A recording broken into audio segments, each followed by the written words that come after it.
ਸਾਡਾ ਜਿਹੜਾ ਫੋਕਸ ਖਾਲਿਸਤਾਨ ਦੀ ਮੂਵਮੈਂਟ ਦੇ ਉੱਤੇ 80s ਤੋਂ ਲੈ ਕੇ 9/11 ਤੱਕ ਚੱਲ ਰਿਹਾ ਸੀ, ਉਹਦੇ ਵਿੱਚ ਬਹੁਤ ਵੱਡਾ ਉਹਨੂੰ ਝਟਕਾ ਲੱਗਾ, ਸੈਟਬੈਕ ਲੱਗਾ, ਕਿਉਂਕਿ ਜਦੋਂ ਅਮਰੀਕਾ ਖੁਦ ਦਹਿਸ਼ਤਗਰਦੀ ਦਾ ਸ਼ਿਕਾਰ ਹੋਇਆ ਤੇ 9/11 ਨੇ ਇੱਕ ਐਸਾ ਮਾਹੌਲ ਬਣਾ ਦਿੱਤਾ ਕਿ ਜਿਵੇਂ ਫਰੀडम ਫਾਈਟਰ, ਮਿਲੀਟੈਂਟ ਔਰ ਟੈਰਰਿਸਟ, ਇਸ ਸਭ ਦਾ ਮਤਲਬ ਟੈਰਰਿਸਟ ਹੀ ਹੈ। ਖਾਲਿਸਤਾਨ ਦੀ ਮੂਵਮੈਂਟ ਲਈ ਵੀ ਜਿਹੜੀ ਹਮਦਰਦੀ ਸੀ ਜਾਂ ਉਹ ਤਾਂ ਖਤਮ ਹੀ ਹੋ ਗਈ, ਲੌਬੀ ਇੱਥੇ ਖਤਮ ਹੋ ਗਈ। ਜਿਹੜਾ ਦੂਸਰਾ ਪਾਰਟ ਦੇਖਦੇ ਹਾਂ ਕਿ ਜਿਹੜੀ ਮਜ਼ਹਬੀ ਨਫ਼ਰਤ ਦੀ ਲਾਈਨ ਜਿਹੜੀ ਨਜ਼ਰ ਆਉਂਦੀ ਸੀ ਜਾਂ ਨਜ਼ਰ ਆਈ, ਉਹ ਵੀ ਹੌਲੀ ਹੌਲੀ ਓਵਰ ਹੋਈ।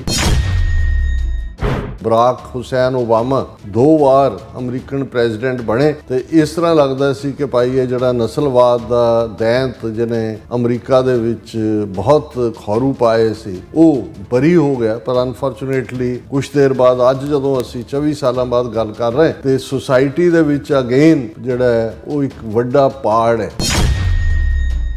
ਸੋਸ਼ਲ ਮੀਡੀਆ ਨੇ ਜਿੱਥੇ ਇੱਕ ਬਾਕੀ ਸਾਰਿਆਂ ਪ੍ਰਤੀ ਕਿ ਸਮਾਜ ਅੱਡ-ਅੱਡ ਦੇ ਲੋਕ ਨੇ ਅਵੇਅਰਨੈਸ ਪੈਦਾ ਕੀਤੀ, ਉੱਥੇ ਉਸ ਸੋਸ਼ਲ ਮੀਡੀਆ ਨੇ ਜਿਹੜੇ ਹੇਟ ਫਿਲਡ ਕਮੈਂਟਰੀਜ਼ ਨੇ ਜਾਂ ਫਰੀडम ਆਫ ਐਕਸਪ੍ਰੈਸ਼ਨ ਦੇ ਥੱਲੇ ਉਹਨਾਂ ਗਰੁੱਪਾਂ ਨੂੰ ਵੀ ਜਨਮ ਦਿੱਤਾ ਜਿਹੜੇ ਲੋਕ ਹੇਟ ਨੂੰ ਜਾਂ ਰੇਸਿਜ਼ਮ ਨੂੰ ਜਾਂ ਨਸਲੀ ਨਫ਼ਰਤ ਨੂੰ ਜਾਂ ਨਸਲੀ ਸੁਪੀਰੀਅਰਿਟੀ ਨੂੰ ਮੰਨਦੇ ਨੇ।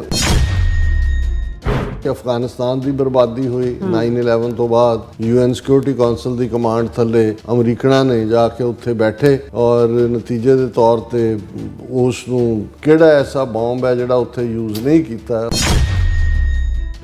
ਅਮਰੀਕਾ ਦੇ ਵਿੱਚ ਜਿਹੜਾ ਉਹ ਇਸ ਕਿਸਮ ਦੇ ਵਾਕਿਆਤ ਇਹ ਬੇਸ਼ੱਕ ਕਲਿੰਟਨ ਈਰਾ ਦੇ ਵਿੱਚ ਹੋਇਆ ਸੀ ਜਦੋਂ ਕਿ ਓਕਲਹੋਮਾ ਦੇ ਵਿੱਚ FBI ਹੈੱਡਕੁਆਰਟਰ ਨੂੰ ਉਡਾਇਆ ਗਿਆ ਸੀ। ਸੋ ਇਹ ਜਿਹੜੀ ਹਿੰਸਾ ਵਿਦੇ ਨੇ ਜਿਹੜਾ ਡੋਮੈਸਟਿਕ ਟੈਰਰਿਜ਼ਮ ਹੈ ਇਹ ਮਚ ਮੋਰ ਡੇਂਜਰਸ ਹੈ।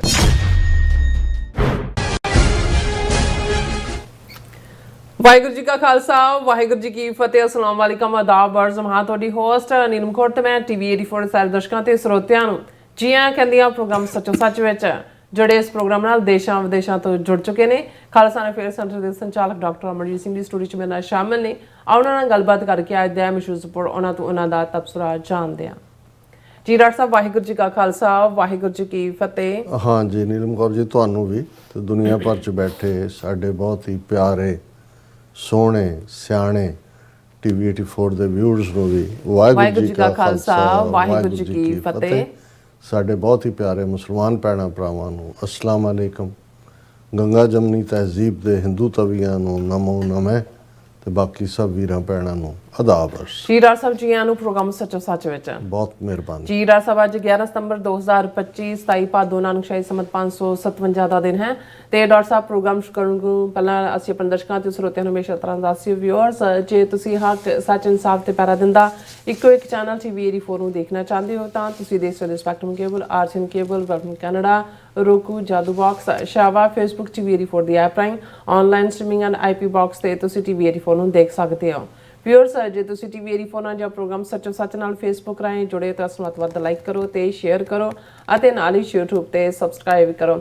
ਇਹ ਵੀ ਦੱਸ ਦਿਓ ਕਿ ਤੁਸੀਂ TV 84 ਦੀ ਐਪ ਨੂੰ ਐਂਡਰੋਇਡ ਐਂਡ ਐਪ ਸਟੋਰ ਤੇ ਡਾਊਨਲੋਡ ਕਰਕੇ ਜੋ TV 84 ਦੀ ਲਾਈਵ ਸਟ੍ਰੀਮ ਹੈ ਉਸ ਨੂੰ ਤੁਸੀਂ 24 ਆਵਰਸ ਦੇਖ ਸਕਦੇ ਹੋ। ਸੋ ਵਿਊਅਰਸ, ਪ੍ਰੋਗਰਾਮ ਦੀ ਸ਼ੁਰੂਆਤ ਕਰਾਂਗੇ ਹਮੇਸ਼ਾ ਤਰ੍ਹਾਂ ਦੀ ਸਪਾਂਸਰਸ਼ਿਪ ਦੇ ਹਵਾਲੇ ਨਾਲ ਕਿ ਅੱਜ ਦਾ ਪ੍ਰੋਗਰਾਮ ਸੱਚੋ ਸੱਚ ਨੂੰ ਸਪਾਂਸਰ ਕੀਤਾ ਗਿਆ ਬਰੈਂਪਟਨ ਕੈਨੇਡਾ ਤੋਂ ਸਰਦਾਰ ਹਰਜਿੰਦਰ ਸਿੰਘ ਗੋਲਡਨ ਗਰੋਸਰੀ ਵਾਲਿਆਂ ਵੱਲੋਂ। ਸੋ ਇਹਨਾਂ ਨੇ TV 84 ਦੇ ਕੰਮ ਦੀ ਸ਼ਲਾਘਾ ਕੀਤੀ ਹੈ ਤੇ ਵੱਧ ਤੋਂ ਵੱਧ ਸਪੋਰਟ ਕਰਨ ਲਈ ਕਿਹਾ ਔਰ ਖਾਲਸਾ ਦੀ ਆਜ਼ਾਦੀ ਲਈ ਅਰਦਾਸ ਤੇ ਬੇਨਤੀ ਕੀਤੀ ਹੈ। ਸੋ ਦੀ ਸਪਾਂਸਰਸ਼ਿਪ ਲਈ ਅਸੀਂ ਹਰਜਿੰਦਰ ਸਿੰਘ ਜੀ ਹੋਰਾਂ ਦਾ ਤਹਿ ਦਿਲ ਤੋਂ ਧੰਨਵਾਦ ਕਰਦੇ ਹਾਂ। ਤੁਹਾਨੂੰ ਵੀ ਅਪੀਲ ਤੇ ਬੇਨਤੀ ਕਰਦੇ ਹਾਂ ਤੁਸੀਂ ਪ੍ਰੋਗਰਾਮ ਸੱਚੋ ਸੱਚ ਨੂੰ ਵੱਧ ਤੋਂ ਵੱਧ ਸਪਾਂਸਰ ਕਰੋ। ਸਪਾਂਸਰਸ਼ਿਪ ਲਈ ਤੁਸੀਂ ਸਾਨੂੰ ਕਾਲ ਕਰ ਸਕਦੇ ਸਾਡੇ ਫੋਨ ਨੰਬਰ ਤੇ 5166191984 ਸੇਮ ਨੰਬਰ ਤੇ WhatsApp ਕਰ ਸਕਦੇ ਹੋ। ਤੁਸੀਂ ਸਾਨੂੰ ਈਮੇਲ ਵੀ ਕਰ ਸਕਦੇ info@tv84.tv ਤੇ। ਸੋ ਵਿਊਅਰਸ, ਪਹਿਲੇ ਸੈਗਮੈਂਟ ਵਿੱਚ ਆਪਾਂ ਗੱਲਬਾਤ ਕਰਨ ਜਾ ਰਹੇ ਹਾਂ 9/11 ਦੇ ਹਵਾਲੇ ਨਾਲ, ਜਿਸ ਤਰ੍ਹਾਂ ਕਿ ਅੱਜ 9/11 ਨੂੰ ਵਾਪਰਿਆ 24 ਸਾਲ ਬੀਤ ਚੁੱਕੇ ਨੇ ਔਰ 11 ਸਤੰਬਰ 2001 ਨੂੰ ਦਹਿਸ਼ਤਗਰਦਾਂ ਵੱਲੋਂ ਵਰਲਡ ਟ੍ਰੇਡ ਸੈਂਟਰ ਪੈਂਟਾਗਨ ਹਮਲਿਆਂ ਵਿੱਚ 3000 ਤੋਂ ਜ਼ਿਆਦਾ ਬੇਗੁਨਾਹ ਲੋਕਾਂ ਨੂੰ, ਜਿਨ੍ਹਾਂ ਵਿੱਚ ਬਹੁਤ ਸਾਰੇ ਮੁਲਕਾਂ ਦੇ ਨਾਗਰਿਕ ਸ਼ਾਮਲ ਸਨ, ਮੌਤ ਦੇ ਘਾਟ ਉਤਾਰ ਦਿੱਤੇ ਗਏ। ਇਹਨਾਂ 24 ਵਰ੍ਹਿਆਂ ਵਿੱਚ ਬਹੁਤ ਕੁਝ ਬਦਲਿਆ ਹੈ ਔਰ ਜਿਸ ਵਿੱਚ ਸੋਸਾਇਟੀ ਵਿੱਚ ਵੱਧ ਰਹੀ ਹਿੰਸਾ ਚਿੰਤਾ ਦਾ ਕਾਰਨ ਬਣੀ ਹੋਈ ਹੈ। ਸੋ ਇਸ ਬਾਰੇ ਆਪਾਂ ਗੱਲਬਾਤ ਕਰਨ ਜਾ ਰਹੇ ਹਾਂ। ਸੋ ਅਸੀਂ ਚਾਹਾਂਗੇ ਕਿ ਤੁਸੀਂ ਇਸੇ ਤਰ੍ਹਾਂ ਬਣੇ ਰਹਿਣਾ। ਦੇਖਣ ਸੁਣਨ ਲਈ ਤੁਹਾਡਾ ਸਭ ਦਾ ਬਹੁਤ ਬਹੁਤ ਧੰਨਵਾਦ। ਜੀ ਡਾਕਟਰ ਸਾਹਿਬ ਕੀ ਵਿਚਾਰ ਨੇ?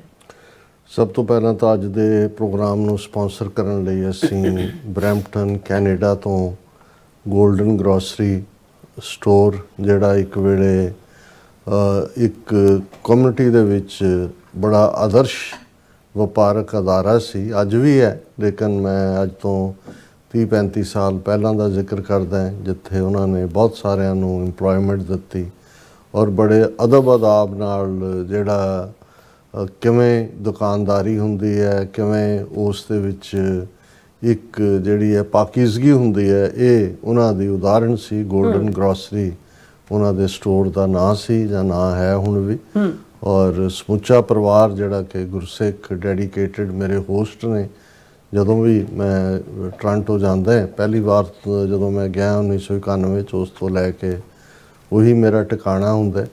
ਔਰ ਇਹ ਸਾਰੇ ਪੀਰੀਅਡ ਦੇ ਵਿੱਚ ਵੀਰ ਹਰਜਿੰਦਰ ਸਿੰਘ, ਜਿਨ੍ਹਾਂ ਦੇ ਪੱਗ ਕੇਸਰੀ ਹੁੰਦੀ ਹੈ ਆਲਵੇਜ਼, ਉਹਨਾਂ ਨੇ ਕੋਈ ਸਮਝੌਤਾ ਨਹੀਂ ਕੀਤਾ, ਕੋਈ ਪਿੱਛੇ ਜਾਣ ਦੀ ਲਾਲਸਾ ਨਹੀਂ ਦਿਖਾਈ। ਬਹੁਤ ਸਾਰੇ ਵਕਤ ਦੇ ਨਾਲ ਪੋਜੀਸ਼ਨ ਜਿਨ੍ਹਾਂ ਨੇ ਕੰਪਰੋਮਾਈਜ਼ ਵੀ ਕੀਤੀ ਔਰ ਸਾਡੇ ਪ੍ਰਤੀ, ਔਰ TV 84 ਦੇ ਵੀ ਉਹ ਰੈਗੂਲਰ ਵਿਊਅਰ ਨੇ, ਉਹਨਾਂ ਦੇ ਸੁਝਾਅ ਵੀ ਅਸੀਂ ਸਮੇਂ-ਸਮੇਂ ਜਿਹੜਾ ਉਹਨਾਂ ਤੋਂ ਜ਼ਰੂਰ ਲੈਂਦੇ ਹਾਂ। ਔਰ ਉਹਨਾਂ ਦੇ ਘਰ ਦਾ ਮਾਹੌਲ ਇੱਕ ਗੁਰਦੁਆਰਾ ਸਾਹਿਬ ਵਾਂਗ ਹੁੰਦਾ, ਕਿਉਂਕਿ ਮਹਾਰਾਜ ਦਾ ਪ੍ਰਕਾਸ਼ ਹੈ ਘਰ 'ਚ। ਲੇਕਿਨ ਇੱਕ ਅਦਬ ਅਦਾਬ ਉਹਨਾਂ ਦੇ ਬਾਪੂ ਜੀ, ਬੇਬੇ ਜੀ, ਬਾਪੂ ਜੀ ਤਾਂ ਹੁਣ ਚੜ੍ਹਾਈ ਕਰ ਗਿਆ, ਬੇਬੇ ਜੀ ਲਗਭਗ 100 ਸਾਲ ਦੇ ਕਰੀਬ ਉਮਰ ਹੈ। ਅਜੇ ਵੀ ਉਹਨਾਂ ਦਾ ਡੰਡਾ ਖੁੰਡਾ ਦਬਕਾ ਜਿਹੜਾ ਹੈ ਉਹ ਬਰਾਬਰ ਚੱਲਦਾ। ਔਰ ਭਰਾਵਾਂ ਦੇ ਵਿੱਚ ਆਪਸੀ ਬੀਬੀਆਂ, ਦਰਾਣੀਆਂ, ਜਠਾਣੀਆਂ, ਸਾਰਾ ਸਾਂਝਾ ਪਰਿਵਾਰ ਹੀ ਮੈਂ ਦੇਖਿਆ। ਔਰ ਮੈਨੂੰ ਹਮੇਸ਼ਾ ਇਹ ਲੱਗਦਾ ਹੁੰਦਾ ਕਿ ਇਹ ਇੱਕ ਆਈਡੀਅਲ, ਔਰ ਅੱਜ ਕੱਲ੍ਹ ਮੈਂ ਆਪਣੀਆਂ ਪ੍ਰੈਜੈਂਟੇਸ਼ਨਸ ਵੀ ਕਹਿਣਾ ਸ਼ੁਰੂ ਕੀਤਾ ਹੋਇਆ ਕਿ ਭਾਈ ਇਸ ਗੱਲ ਦਾ ਧਿਆਨ ਰੱਖੋ ਕਿ ਅਲਟੀਮੇਟਲੀ ਠੀਕ ਹੈ, ਇਹਨਾਂ ਸੁਸਾਇਟੀਜ਼ ਦੇ ਵਿੱਚ ਅਸੀਂ ਬਹੁਤ ਕੁਝ ਹਾਸਲ ਕੀਤਾ ਹੈ, ਬਹੁਤ ਕੁਝ ਚੰਗਾ ਹੈ, ਸਾਫ਼ ਸੁਥਰਾ ਖਾਣਾ ਹੈ, ਸਾਫ਼ ਸੁਥਰਾ ਰਹਿਣਾ ਹੈ, ਚਾਂਸਿਸ ਨੇ ਅੱਗੇ ਵਧਣ ਦੇ।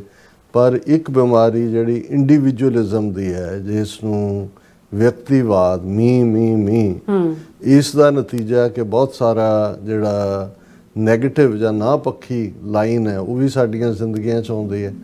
ਸਾਂਝੇ ਪਰਿਵਾਰਾਂ 'ਚ ਮਿਲ ਜੁਲ ਕੇ ਰਹਿਣਾ, ਉਹਦੇ 'ਚ ਇੱਕ ਆਪਣਾ ਆਨੰਦ ਹੁੰਦਾ ਹੈ। ਔਰ ਜੇ ਮੈਂ ਬਹੁਤ ਵਾਰ ਦੇਖਦਾ ਕਿ ਇੰਡੀਵਿਜੂਅਲ ਇਸ ਵੇਲੇ ਹਾਲਾਤ, ਕਿੰਨੇ ਬੱਚੇ ਬੱਚੀਆਂ ਡਿਪਰੈਸ਼ਨ ਦਾ ਸ਼ਿਕਾਰ ਨੇ, ਕਿੰਨੇ ਬਿਲਕੁਲ ਕੱਟ ਆਫ ਹੋ ਕੇ ਕੋਈ ਜ਼ਿੰਦਗੀ ਦੇ ਡਿਸਿਪਲਿਨ ਤੋਂ ਮਰਹੂਮ ਨੇ।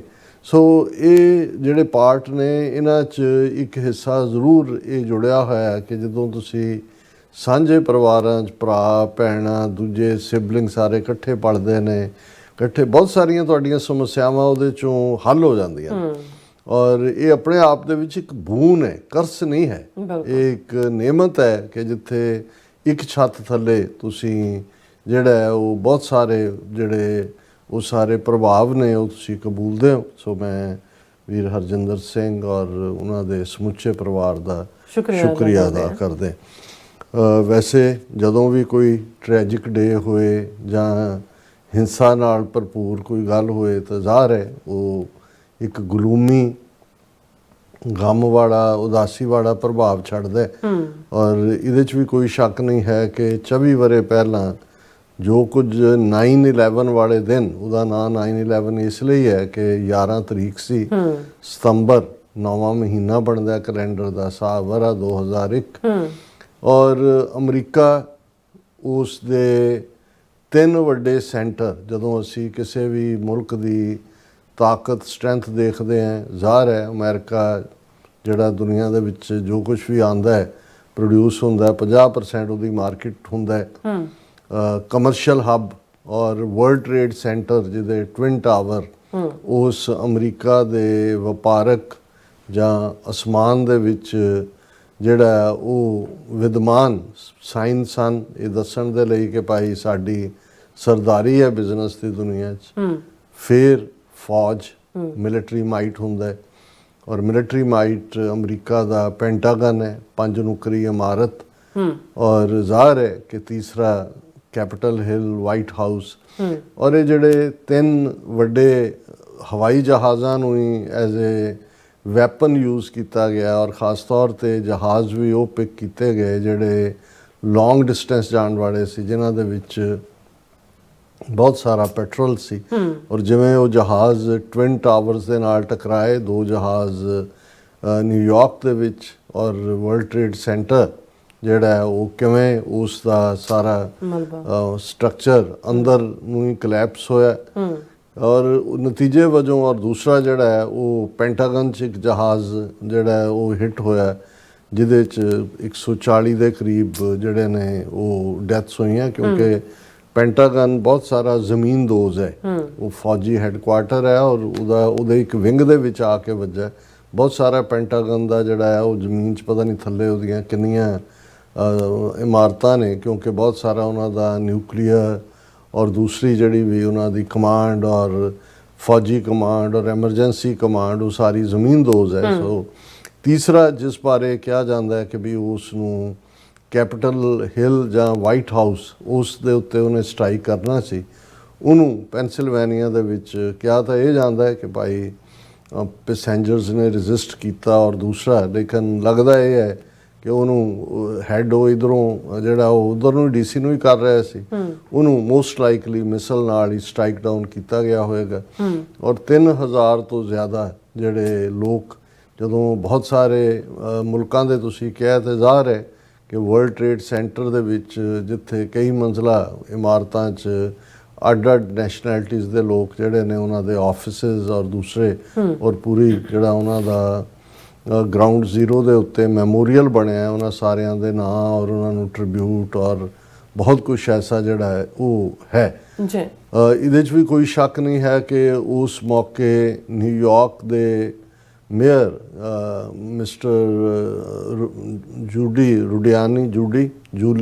ਰੂਡਿਆਨੀ, ਉਸ ਨੇ ਇੱਕ ਬੜਾ ਆਈਡੀਅਲ ਰੋਲ ਅਦਾ ਕੀਤਾ ਹੈ। ਵੱਖਰੀ ਕਹਾਣੀ ਹੈ ਕਿ ਬਾਅਦ ਦੇ ਵਿੱਚ ਉਸ ਦਾ ਕਿਰਦਾਰ ਜਿਹੜਾ ਉਹ ਕਮਜ਼ੋਰੀਆਂ ਵੀ ਆਈਆਂ। ਇੱਕ ਸਟੇਜ 'ਤੇ ਤਾਂ ਉਹ ਜਿਵੇਂ ਉਹਨੇ 9/11 ਨੂੰ ਹੈਂਡਲ ਕੀਤਾ, ਉਹ ਖੁਦ ਜਿਹੜੀ ਇੱਕ ਐਮਰਜੈਂਸੀ ਵਰਕਰ ਦੀ ਯੂਨੀਫਾਰਮ ਔਰ ਕੈਪ ਦੇ ਨਾਲ ਉਹਨੇ ਜਿਹੜਾ ਲੀਡ ਕੀਤਾ, ਲੋਕਾਂ 'ਚੋਂ ਮਾਯੂਸੀ ਕੱਢੀ। ਔਰ ਜਿਹੜਾ ਸਭ ਤੋਂ ਵੱਡਾ ਮੈਂ ਸਮਝਦਾ ਕਿ ਜਦੋਂ ਅਸੀਂ ਦੇਖਦੇ ਹਾਂ ਕਿ ਐਡਮਿਨਿਸਟ੍ਰੇਸ਼ਨ ਕੀ ਹੁੰਦਾ ਹੈ, ਕਿ ਉਸੇ ਸ਼ਾਮ, ਕਿਉਂਕਿ ਇਹ ਆਲਮੋਸਟ ਮਾਰਨਿੰਗ ਆਵਰਸ ਦੇ ਵਿੱਚ ਹੁੰਦਾ ਹੈ, ਔਰ ਦੁਪਹਿਰ ਤੋਂ ਬਾਅਦ ਤੱਕ ਨਿਊਯਾਰਕ ਦੇ ਸਾਰੇ ਗੁਰਦੁਆਰੇ, ਮੰਦਰ, ਮਸੀਤਾਂ ਦੇ ਬਾਹਰ ਜਿਹੜੀ ਆ ਉਹ ਪੁਲਿਸ ਤਾਇਨਾਤ ਕਰ ਦਿੱਤੀ ਗਈ ਸੀ, ਕਿਉਂਕਿ ਜ਼ਾਹਰ ਹੈ ਕਿ ਵੀ ਇਸ ਨੂੰ ਜਿਹੜਾ ਉਹ ਜੋੜਿਆ ਗਿਆ ਸੀ। ਹਾਲਾਂਕਿ ਮਜ਼ਹਬ ਦਾ ਕੋਈ ਤਾਲੁਕ ਨਹੀਂ ਹੁੰਦਾ ਦਹਿਸ਼ਤਗਰਦੀ ਨਾਲ, ਪਰ ਇਸਲਾਮਿਕ ਟੈਰਰਿਜ਼ਮ ਦੇ ਨਾਂ ਥੱਲੇ, ਔਰ ਜ਼ਾਹਰ ਹੈ ਕਿ ਜ਼ੀਨੋਫੋਬੀਆ ਜਾਂ ਬਾਹਰਲੀ ਨਫ਼ਰਤ ਜਿਹੜੀ ਪਹਿਲਾਂ ਹੀ ਐਗਜ਼ਿਸਟ ਕਰਦੀ ਸੀ, ਔਰ ਉਹਨਾਂ ਨੂੰ ਇਹ ਫੀਅਰ ਸੀ ਕਿ ਵੀ ਇਹ ਨਾ ਹੋਏ ਕਿ ਨਿਊਯਾਰਕ ਦੇ ਵਿੱਚ ਰਾਈਟਿੰਗ ਸ਼ੁਰੂ ਹੋ ਜਾਏ ਜਾਂ ਧਾਰਮਿਕ ਅਦਾਰਿਆਂ ਦੇ ਉੱਤੇ ਹਮਲੇ ਹੋਣ।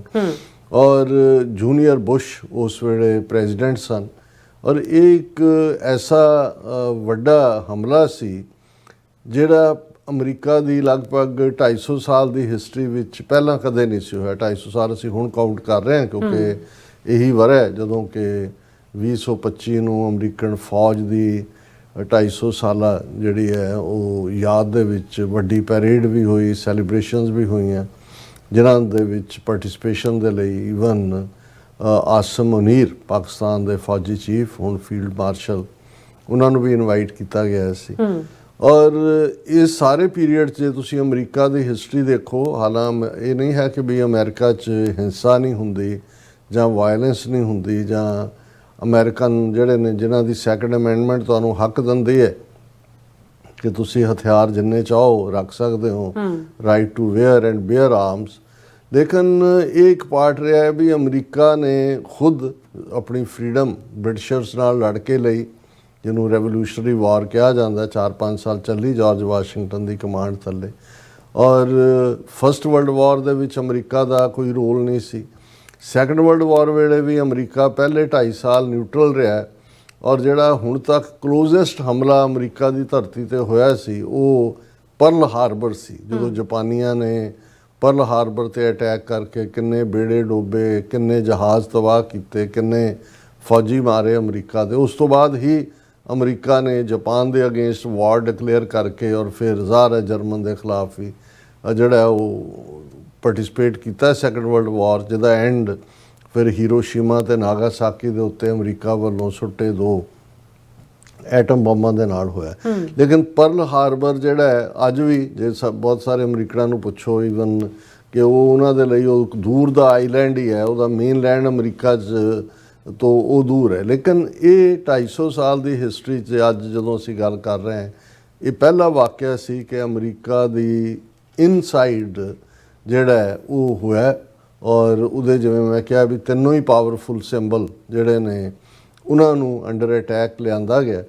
ਔਰ ਅਮਰੀਕਾ ਦੇ ਨਾਲ ਤਾਂ ਹਮਦਰਦੀ ਸੀ ਦੁਨੀਆ ਦੀ, ਕਿਉਂਕਿ ਮਰਨ ਵਾਲੇ ਹੋਰ ਵੀ ਮੁਲਕਾਂ ਦੇ ਸੀ ਔਰ ਇਸ ਲੈਵਲ ਦੇ ਉੱਤੇ ਜਿੰਨੀ ਤਬਾਹੀ ਬਰਬਾਦੀ ਹੋਈ। ਲੇਕਿਨ ਜੇ ਇੱਕ ਪਾਸੇ ਅਮਰੀਕਨ ਸਪਿਰਿਟ ਦੀ ਰੈਜ਼ੀਲੀਅੰਸ ਦੇਖਣੀ ਹੋਏ ਤੇ ਅੱਜ ਤੁਸੀਂ world trade centre ground zero ਤੇ ਜਾ ਕੇ ਦੇਖੋ, ਉਸ ਤੋਂ ਬਾਅਦ ਬਿਨਾਂ ਕਿਸੇ ਹੋਰ ਨਫ਼ਰਤ ਦੇ ਜਾਂ ਕੋਈ ਅਮਰੀਕਾ ਦੇ ਵਿੱਚ ਕੋਈ ਰਾਈਟਿੰਗ ਨਹੀਂ। ਇਹ ਠੀਕ ਹੈ ਕਿ 9/11 ਤੋਂ ਬਾਅਦ ਹੇਟ ਕ੍ਰਾਈਮਸ ਜਿਸ ਦਾ ਸ਼ਿਕਾਰ ਸਭ ਤੋਂ ਜ਼ਿਆਦਾ ਜੇ ਪਰਸੈਂਟੇਜ ਵਾਈਜ਼ ਕਹਿਣਾ ਹੋਏ ਤਾਂ ਉਹ ਸਿੱਖ ਹੋਏ, ਕਿਉਂਕਿ 9/11 ਤੋਂ ਠੀਕ 4 ਦਿਨ ਬਾਅਦ ਅਰੀਜ਼ੋਨਾ ਸਟੇਟ ਦੇ ਮੈਸਾ ਸ਼ਹਿਰ ਵਿੱਚ ਬਲਬੀਰ ਸਿੰਘ ਸੋਢੀ ਜਿਹੜੇ ਆਪਣੇ ਸਟੋਰ ਦੇ ਬਾਹਰ ਖੜੇ ਸਨ ਉਹਨਾਂ ਨੂੰ ਗੋਲੀਆਂ ਮਾਰ ਕੇ ਮਾਰ ਦਿੱਤਾ ਗਿਆ ਸੀ। ਪਹਿਲਾ ਵਾਕਿਆ ਸੀ ਹੇਟ ਕ੍ਰਾਈਮ ਦਾ।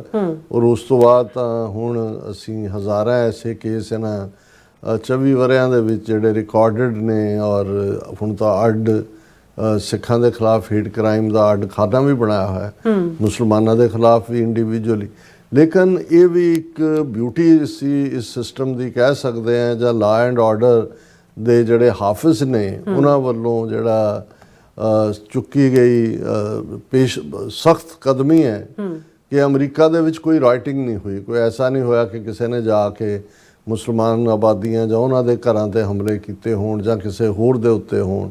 ਥੋੜ੍ਹੀ ਬਹੁਤ ਜਿਹੜੀ ਹੈ ਉਹ ਜਿਵੇਂ ਮੈਂ ਕਿਹਾ ਵੀ ਹੇਟ ਕ੍ਰਾਈਮ ਦਾ ਪਾਰਟ। ਔਰ ਹੁਣ ਜਦੋਂ ਅਸੀਂ 24 ਵਰ੍ਹੇ ਪਿੱਛੇ ਮੁੜ ਕੇ ਦੇਖਦੇ ਹਾਂ ਕਿ ਔਰ ਉਸ ਤੋਂ ਫੌਰਨ ਬਾਅਦ ਜਿਹਨਾਂ ਮੌਕਿਆਂ 'ਤੇ ਵੀ ਮੈਨੂੰ ਜਾਣ ਦਾ ਮੌਕਾ ਬਣਿਆ, ਮੈਂ ਬਲਬੀਰ ਸਿੰਘ ਸੋਢੀ ਉਹਨਾਂ ਦੀ ਜਿਹੜਾ ਹੈ ਉਹ ਫਿਊਨਰਲ ਔਰ ਜਿਹੜਾ ਕਿ ਸਟੇਟ ਆਫ ਅਰੀਜ਼ੋਨਾ ਵੱਲੋਂ ਕੀਤਾ ਗਿਆ, ਲਗਭਗ 4 ਦਿਨ ਬਾਅਦ ਇਹ ਵਾਕਿਆ ਹੋਇਆ। ਮੈਂ ਫਲਾਈ ਕਰਕੇ ਫੀਨਿਕਸ ਗਿਆ ਅਰੀਜ਼ੋਨਾ ਸਟੇਟ ਵੱਲੋਂ ਉਹਨਾਂ ਦਾ ਫਿਊਨਰਲ ਸੀ ਔਰ ਜਿਵੇਂ ਸੋਲੀਡੈਰਿਟੀ ਦਾ ਇਜ਼ਹਾਰ ਕੀਤਾ ਗਿਆ ਸੀ ਇਸ ਮੁੱਦੇ 'ਤੇ ਨਿਊਯਾਰਕ ਟਾਈਮਸ ਦੇ ਵਿੱਚ ਐਡ ਵੀ ਜਿਹੜੀ ਹੈ ਲਿਆਂਦੀ, ਜਿਹਦੇ ਬਹੁਤ ਸਾਰੇ ਅਮਰੀਕਨਾਂ ਵੱਲੋਂ ਚਿੱਠੀਆਂ, ਲੈਟਰ, ਫੋਨ, ਹਮਦਰਦੀ ਦਾ ਇਜ਼ਹਾਰ। ਸੋ ਇਹ ਅਮਰੀਕਾ ਦੀ ਉਹ ਸਪਿਰਿਟ ਸ਼ੋਅ ਕਰਦੀ ਸੀ ਜਿਹਦੇ ਥੱਲੇ ਨਫ਼ਰਤ ਦੀ ਕੋਈ ਥਾਂ ਨਹੀਂ ਸੀ। ਲੇਕਿਨ ਮੈਂ ਜੋ ਮਹਿਸੂਸ ਕੀਤਾ ਉਦੋਂ ਇਹ ਇੱਕਦਮ ਜਿੰਨੀ ਤਬਦੀਲੀ ਦੁਨੀਆ ਦੇ ਵਿੱਚ ਹੋਈ ਉਹ ਇਵੇਂ ਹੀ ਹੈ ਕਿ ਜਿਵੇਂ ਜੀਸਸ ਦੇ ਜਨਮ ਤੋਂ ਪਹਿਲਾਂ ਤੇ ਬਾਅਦ ਦੀ ਹਿਸਟਰੀ ਬਿਆਨੀ ਜਾਂਦੀ ਹੈ ਕਿ ਵਰਲਡ ਬਿਫੋਰ, ਜਿਹਨੂੰ BC ਕਹਿੰਦੇ ਨੇ, ਬਿਫੋਰ ਕ੍ਰਾਈਸਟ, 2,500-3,000 ਹਜ਼ਾਰ ਸਾਲ ਦੀ ਸਿਵਲਾਈਜੇਸ਼ਨ ਉਹਦੇ ਨਾਲ ਜੁੜਦੀ ਹੈ। ਤੇ ਜਦੋਂ ਅਸੀਂ 2025 'ਚ ਗੱਲ ਕਰ ਰਹੇ ਹਾਂ, ਸੋ BC ਤੇ AD, anno Domini, in the year of our Lord. 9/11 ਇੱਕ ਐਸੀ ਘਟਨਾ ਬਣੀ ਜਿਹਨੇ ਦੁਨੀਆ ਦੇ ਵਿੱਚ ਫਰੀडम ਦੀ ਡੈਫੀਨੇਸ਼ਨ, ਟੈਰਰਿਸਟ, ਮਿਲੀਟੈਂਟ ਤੇ ਫਰੀडम ਫਾਈਟਰ, ਇਹਨਾਂ ਸਾਰਿਆਂ ਨੂੰ ਟੈਰਰਿਸਟ ਦੇ ਖਾਤੇ 'ਚ ਲੈ ਆਂਦਾ। ਦੁਨੀਆ ਦੇ ਪੋਲੀਟੀਕਲ ਸਫਬੰਦੀ 'ਚ ਨਵਾਂ ਐਨਮੀ ਆ ਗਿਆ, ਇੰਟਰਨੈਸ਼ਨਲ ਟੈਰਰਿਜ਼ਮ ਦੇ ਥੱਲੇ। ਉਹਨੂੰ ਬੇਸ਼ੱਕ ਇੱਕ ਲੰਬਾ ਵਕਤ ਇਸਲਾਮ ਨਾਲ ਜੋੜ ਕੇ ਇਸਲਾਮਿਕ ਟੈਰਰਿਜ਼ਮ ਦੇ ਨਾਲ ਜੋੜਿਆ ਗਿਆ, ਜਿਹੜਾ ਪਾਰਟ ਜਿਹਦੇ 'ਚੋਂ ਫਿਰ ਇਸਲਾਮੋਫੋਬੀਆ ਵੀ ਨਿਕਲਿਆ ਜਿਹੜਾ ਕੰਡੈਮਨੇਬਲ ਹੈ। ਲੇਕਿਨ ਸਾਰੀ ਸਫਬੰਦੀ ਦੁਨੀਆ ਦੇ ਵਿੱਚ ਪੋਲੀਟਿਕਸ, ਜਿਓਗ੍ਰਾਫੀ, ਔਰ ਮੈਂ ਉਦੋਂ ਇਹ ਕਿਹਾ ਕਿ ਭਾਈ ਮਾਡਰਨ ਵਰਲਡ ਦੇ ਵਿੱਚ ਜਦੋਂ ਹਿਸਟਰੀ ਡਿਸਕਸ ਹੋਏਗੀ ਤਾਂ ਪ੍ਰੀ 9/11 ਵਰਲਡ ਐਂਡ ਪੋਸਟ 9/11 ਕਿ 9/11 ਤੋਂ ਪਹਿਲਾਂ, ਔਰ ਮੈਂ ਤਾਂ ਅਮਰੀਕਾ 'ਚ ਕਿਉਂਕਿ 80s ਦੇ ਵਿੱਚ ਆਇਆ, 80s ਤੋਂ ਉਸ ਪੀਰੀਅਡ ਤੱਕ ਤਾਂ ਅਮਰੀਕਾ ਵੀ ਦੇਖਿਆ ਹੋਇਆ, ਅਤੇ ਪੋਸਟ 9/11 ਖਾਸ ਤੌਰ 'ਤੇ ਅਸੀਂ ਕਿਹਨਾਂ ਚੈਲੰਜਸ 'ਚੋਂ ਗੁਜ਼ਰੇ। ਔਰ ਓਵਰਆਲ ਇਸ ਸਾਰੇ ਨੇ ਸਿਕਿਉਰਿਟੀ ਦੇ ਨਾਂ ਥੱਲੇ ਕਿਸ ਕਿਸਮ ਦੇ ਈਵਨ ਅਮਰੀਕਾ 'ਚ ਵੀ ਲਾਅ ਜਿਹੜੇ ਤੁਹਾਡੀ ਪ੍ਰਾਈਵੇਸੀ 'ਤੇ ਇਨਫਰੈਂਚ ਕਰਦੇ ਸੀ। ਏਅਰਪੋਰਟਾਂ ਦੀ ਜੇ ਤੁਸੀਂ ਸਿਕਿਉਰਿਟੀ ਦੇਖਣੀ ਹੋਏ ਉਹ ਇਮੀਡੀਏਟ ਪੀਰੀਅਡ ਸੀ ਕਿ ਈਵਨ ਉਹਨਾਂ ਜਿਹੜਾ ਮਿਨਿਸਟਰ ਹੈ ਸੈਂਟਰਲ ਕੈਬਨਿਟ ਦੇ ਵਿੱਚ ਮੋਦੀ ਦੀ, ਹਰਦੀਪ ਸਿੰਘ ਪੁਰੀ, ਇਹ ਇੱਥੇ ਨਿਊਯਾਰਕ ਦੇ ਵਿੱਚ ਇੰਡੀਆ ਦਾ ਐਂਬੈਸਡਰ ਸੀ, UN ਦਾ ਹਾਈ ਕਮਿਸ਼ਨ ਪਰਮਾਨੈਂਟ ਰਿਪਰੈਜ਼ੈਂਟੇਟਿਵ ਉਹਨੂੰ ਕਹਿੰਦੇ ਨੇ। ਤਾਂ ਇਹਨੇ ਸ਼ਿਕਾਗੋ ਜਾਣਾ ਸੀ ਕਿਸੇ ਲਈ, ਤਾਂ ਉਹਨਾਂ ਨੇ ਕਿਹਾ ਜੀ ਪੱਗ ਲਾ ਕੇ ਟੋਕਰੀ 'ਚ ਪਾਓ ਜਦੋਂ ਤੁਸੀਂ ਏਅਰਪੋਰਟ ਤੋਂ ਜਾਂ ਦੂਜੇ ਜਾਂਦੇ ਸੀ। ਔਰ ਉਹਨਾਂ ਚੈਲੰਜਸ ਦੇ ਵਿੱਚ ਇੱਕ ਬਹੁਤ ਘਬਰਾਹਟ ਸੀ। ਜਦੋਂ ਮੈਂ ਸਿੱਖਾਂ ਦੀ ਰੈਜ਼ੀਲੀਅੰਸ ਦੀ ਗੱਲ ਕਰਦਾ ਜਾਂ ਜਿਵੇਂ ਪੰਜਾਬ ਦੇ ਵਿੱਚ ਹੁਣ ਹੜ੍ਹ ਆਏ ਔਰ ਬਾਹਰਲੇ ਵੀ ਆ ਕੇ ਕਹਿੰਦੇ ਨੇ ਇਹ ਕਿਸ ਮਿੱਟੀ ਦੇ ਬਣੇ ਹੋਏ ਲੋਕ ਨੇ ਕਿ ਲੋਕ ਮੁਸੀਬਤ ਤੋਂ ਡਰ ਕੇ ਦੌੜਦੇ ਨੇ, ਇਹ ਮੁਸੀਬਤ ਵੱਲ ਦੌੜਦੇ ਨੇ ਕਿ ਭਾਈ ਅਸੀਂ ਫੇਸ। ਔਰ ਇਹ ਪਾਰਟ ਅਸੀਂ ਅਮਰੀਕਾ ਦੇ ਵਿੱਚ ਵੀ ਠੀਕ ਹੈ ਕਿ ਸਾਡਾ ਜਿਹੜਾ ਫੋਕਸ ਖਾਲਿਸਤਾਨ ਦੀ ਮੂਵਮੈਂਟ ਦੇ ਉੱਤੇ 80s ਤੋਂ ਲੈ ਕੇ 9/11 ਤੱਕ ਚੱਲ ਰਿਹਾ ਸੀ, ਉਹਦੇ 'ਚ ਬਹੁਤ ਵੱਡਾ ਉਹਨੂੰ ਝਟਕਾ ਲੱਗਾ, ਸੈਟਬੈਕ ਲੱਗਾ, ਕਿਉਂਕਿ ਜਦੋਂ ਅਮਰੀਕਾ ਖੁਦ ਦਹਿਸ਼ਤਗਰਦੀ ਦਾ ਸ਼ਿਕਾਰ ਹੋਇਆ ਤੇ ਫਿਰ ਕਿਉਂਕਿ ਉਦੋਂ ਤੱਕ ਜਿਹੜਾ ਆਜ਼ਾਦੀ ਲਈ ਲੜ ਰਿਹਾ ਹਥਿਆਰਬੰਦ ਸੰਘਰਸ਼ ਵਾਲਾ ਉਹਨੂੰ ਮਿਲੀਟੈਂਟ ਕਹਿੰਦੇ ਸੀ, ਤੇ ਜਿਹੜਾ ਬਿਲਕੁਲ ਆਪਣੇ ਹੱਕਾਂ ਦੇ ਲਈ ਹੈ ਉਹ ਫਰੀडम ਫਾਈਟਰ ਹੁੰਦਾ ਸੀ, ਤੇ ਜਿਹੜਾ ਨਾ ਚਾਹੇ ਐਵੇਂ ਦਹਿਸ਼ਤਗਰਦ ਤਰੀਕੇ ਨਾਲ ਕੋਈ ਜਾਨੀ ਨੁਕਸਾਨ ਉਹਨੂੰ ਟੈਰਰਿਸਟ ਕਹਿੰਦੇ ਸੀ। ਲੇਕਿਨ 9/11 ਨੇ ਇੱਕ ਐਸਾ ਮਾਹੌਲ ਬਣਾ ਦਿੱਤਾ ਕਿ ਜਿਵੇਂ ਫਰੀडम ਫਾਈਟਰ, ਮਿਲੀਟੈਂਟ ਔਰ ਟੈਰਰਿਸਟ ਇਹ ਸਭ ਦਾ ਮਤਲਬ ਟੈਰਰਿਸਟ ਹੀ ਹੈ। ਇਸ ਲਈ ਖਾਲਿਸਤਾਨ ਦੀ ਮੂਵਮੈਂਟ ਲਈ ਵੀ ਜਿਹੜੀ ਹਮਦਰਦੀ ਸੀ ਜਾਂ ਉਹ ਤਾਂ ਖਤਮ ਹੀ ਹੋ ਗਈ, ਲੌਬੀ ਇੱਥੇ ਖਤਮ ਹੋ ਗਈ। ਔਰ ਸੈਕੰਡ ਚੈਲੰਜ ਵਿਦਨ ਅਮਰੀਕਾ ਸਿੱਖਾਂ ਦੀ ਸਟਰਗਲ, ਸਰਵਾਈਵਲ, ਹੇਟ ਕ੍ਰਾਈਮ ਦੇ ਨਾਲ ਜੂਝਣਾ।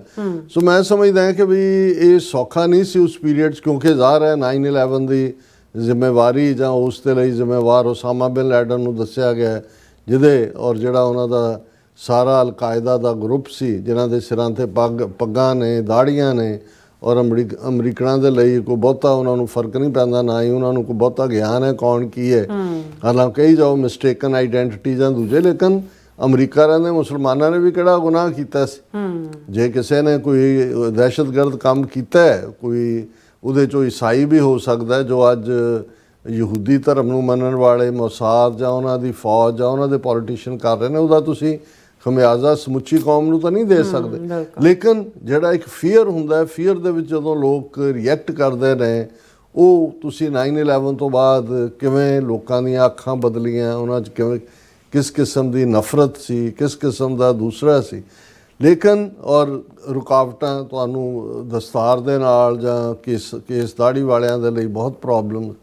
ਲੇਕਿਨ ਮੈਂ ਜਿਵੇਂ ਕਿਹਾ ਵੀ ਅਸੀਂ ਚੈਲੰਜ ਨੂੰ ਕਬੂਲ ਕਰਨਾ, ਇਹ ਸਿੱਖਾਂ ਦੇ ਹਿੱਸੇ ਆਇਆ। ਇਸ ਮਾਮਲੇ ਦੇ ਵਿੱਚ ਸਾਡੇ ਯੰਗਸਟਰਸ, ਯੰਗ ਬੱਚਿਆਂ ਦੀਆਂ ਆਰਗੇਨਾਈਜੇਸ਼ਨਸ ਨੇ ਕੰਮ ਸ਼ੁਰੂ ਕੀਤਾ ਫੈਡਰਲ ਲੈਵਲ 'ਤੇ, ਐਵੀਏਸ਼ਨ ਵਾਲਿਆਂ ਦੇ ਨਾਲ, ਸਟੇਟ ਡਿਪਾਰਟਮੈਂਟ ਦੇ ਨਾਲ, ਹੋਮਲੈਂਡ ਸਿਕਿਉਰਿਟੀ ਤੋਂ ਬਾਅਦ ਦੇ ਵਿੱਚ ਹੋਣ ਦੇ ਵਿੱਚ ਆਈ, ਜਸਟਿਸ ਡਿਪਾਰਟਮੈਂਟ ਦੇ ਨਾਲ।